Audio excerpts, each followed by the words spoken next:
ప్రియమైన దేవుని బిడ్డలారా, ప్రభువుతో ప్రతిదినం దేవుని మాటల ద్వారా ప్రతి ఒక్కరికి శుభాలు. ప్రియమైన దేవుని బిడ్డలారా, ఈరోజు నాలో నా హృదయంలో ఒక క్వశ్చన్ తలంపు వచ్చింది. అది ఏంటి అంటే, ప్రభువులో మనం ఉండాలా లేక మనలో ప్రభువు ఉండాలా? నేను మళ్ళీ అడుగుతున్నాను, శ్రద్ధగా వినండి. ప్రభువులో మనం ఉండాలా లేక మనలో ప్రభువు ఉండాలా?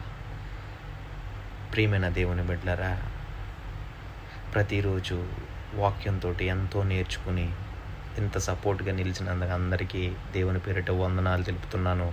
అలాగే ఈ ప్రశ్న అనేది ఏదైతే ఉందో ఇది చాలా లోతుగా ఆలోచించండి దేవుని బిడ్డలారా.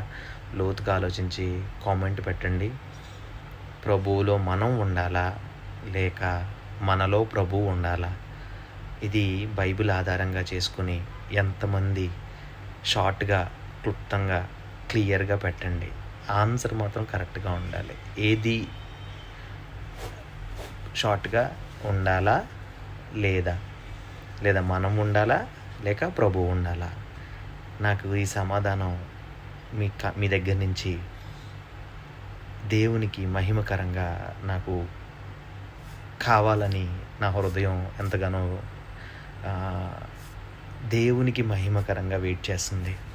అలాగే ప్రతి ఒక్కరూ కూడా కామెంట్ చేయండి, సబ్స్క్రైబ్ చేయండి, ఫ్రెండ్స్ అందరికీ షేర్ చేయండి.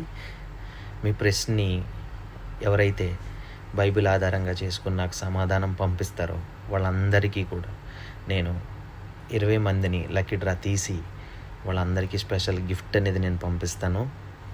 సో అలాగే వాళ్ళందరినీ కూడా మ్యాక్సిమం ఎవరు ఎక్కడున్నా కూడా వాళ్ళందరినీ కూడా నేను కలవడానికి ట్రై చేస్తాను.